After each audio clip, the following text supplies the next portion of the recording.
सुगंधा कह रही है, बाबा आपके नेत्र खुले हैं, आपके नेत्र खुले हैं बाबा, आप मुझे बताएं मैं कौन से महीने से 16 सोमवार के व्रत प्रारंभ करूं, उसका विधान क्या है, क्या विधान। कहा भगवान वर्णन करे।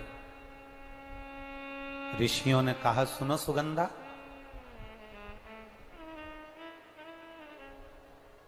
ये 16 सोमवार का व्रत कोई साधारण नहीं है। सुगंधा, संतान की प्राप्ति के लिए अगर 16 सोमवार का व्रत उठाया जाता है तो श्रावण के पहले सोमवार से उठाया जाता है। कब से उठाना चाहिए? श्रावण का पहला सोमवार। सुनो सुगंधा, यदि कोई विशेष बीमारी हो गई, बहुत रोग हो गया, तकलीफों में जिंदगी चल रही हो, बहुत कष्टप्रद जीवन चल रहा, तो बैसाख के महीने के पहले सोमवार से 16 सोमवार का व्रत उठाना चाहिए।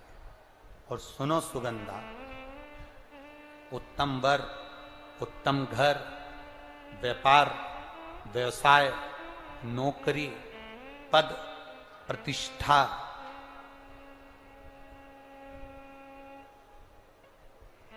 के लिए अगर हमें व्रत करना है तो मार्गशीर्ष मास का पहला सोमवार से इस व्रत को प्रारंभ कर देना चाहिए। मार्गशीर्ष मास का पहला जो सोमवार हो उसमें इस व्रत को प्रारंभ कर लो। और सुनो सुगंधा, ये व्रत दोपहर के तीसरा जो पहर हो, प्रदोष काल, उस प्रदोष काल के समय पर आप इस शिवलिंग की पूजन अपने घर में पार्थिव बनाकर स्मरण कर कर भगवान देव अधिदेव महादेव के लिए प्रसाद तैयार कर कर, आप जिस भाव से भगवान शंकर का आटा सेक कर या चूरमा बनाकर या मलिदा बनाकर जो भी आप बना रहे हैं, उससे 3 हिस्से प्रसाद के इस 16 सोमवार के व्रत में भी होते हैं। कितने हिस्से होते हैं? 3 हिस्से। पशुपति व्रत में 16 सोमवार के व्रत में एक अंतर भारी है। पशुपति व्रत में 2 हिस्से मंदिर में रह जाते हैं, एक हिस्सा अपने साथ आता है और स्वयं को खाना पड़ता है।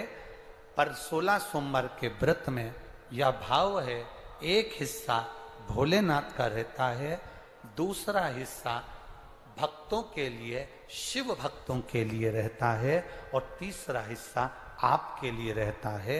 यदि पूरा ना पा सकें तो दूसरे को भी आपके हिस्से का प्रसाद दे सकते हैं, प्रदान कर सकते। अब आ जाओ,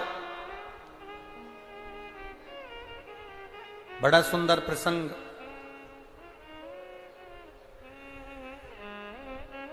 नरसिंह पुराण का आता है। एक बड़ा सुंदर प्रसंग आया। 16 सोमवार के प्रसाद को कई माताएं जब 16 सोमवार का उद्यापन करती हैं, 16 जोड़े आमंत्रित करती हैं और 16 जोड़ों को घर में बुलाकर जब भोजन कराती हैं, तो वो 16 जोड़े जो भोजन करने वाले होते हैं या 16 सोमवार के उद्यापन, हम तो आपसे यहां तक कहेंगे कि 16 सोमवार का उद्यापन अगर किसी के यहाँ मोहल्ले में, कॉलोनी में, घर में किसी के यहाँ हो रहा हो तो उसके यहाँ आप भोजन भंडारा खाने के लिए जाओ, चाहे मत जाओ, पर 16 सोमवार का अगर प्रसाद का उद्यापन का अगर प्रसाद मिल जाए तो दोनों हथेलियां फैलाकर श्री शिवाय नमस्तुभ्यम कहकर, ओम नमः शिवाय बोलकर, नमः शिवाय बोलकर अपनी कामना कर कर, किसी के अगर उद्यापन हुआ हो, दोनों हथेलियां फैलाकर उससे थोड़ा सा प्रसाद मांगकर उसी के दरवाजे पर खाकर आ जाइए, आपकी जिंदगी को सुख का अनुभव हो जाए।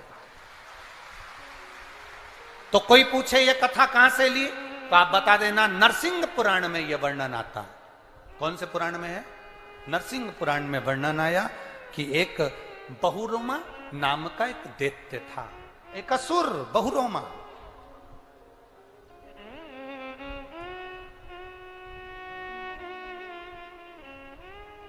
एक बार बहुरोमा नामक का ये दैत्य या असुर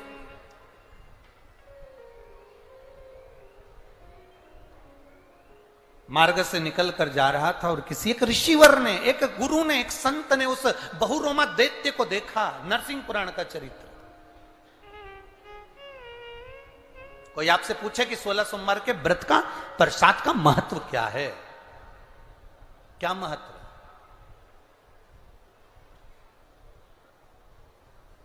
बहुत ध्यान देना, यहां पे माताएं पशुपति व्रत करती हैं।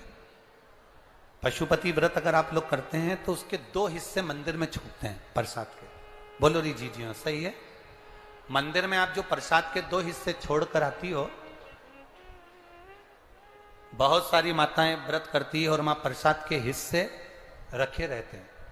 मंदिर का पुजारी हो, मंदिर के पंडित जी हो, या मंदिर की कोई नारी, कोई पुरुष, कोई बच्चा, कोई बड़ा, उस प्रसाद को एकत्रित कर लेता है और उस प्रसाद को जो भक्त लोग दर्शन करने आते हैं, जिनका पशुपति व्रत नहीं रहता, या जो दर्शन करने आए, या गांव के बच्चे हों, नगर के बच्चे हों, कॉलोनी के बच्चे हों, उनको वो प्रसाद जो वितरण किया जाता है, शिव महापुराण की कथा कहती है, हजारों हजारों अश्वमेध यज्ञ का जो फल प्राप्त होता है वो मात्र वो प्रसाद के वितरण से और उसके पाने से प्राप्त हो जाता है। आप लोगों में से कोई माता ने करा कभी ऐसा? अगर कोई प्रसाद चढ़ाकर गया, पशुपतिनाथ व्रत का 2 हिस्सा छोड़कर गया, और बहुत सारी माताओं ने छोड़ दिया और वो सब चली गई, उसके बाद वो प्रसाद रखा रहता है, तो उसको एक तसले में, एक पात्र में एकत्रित करना चाहिए और उसको बांटना। हजारों अश्वमेध यज्ञ के फल के बराबर वो पुण्यता पशुपतिनाथ के व्रत को वितरण करने की, उसको पाने की।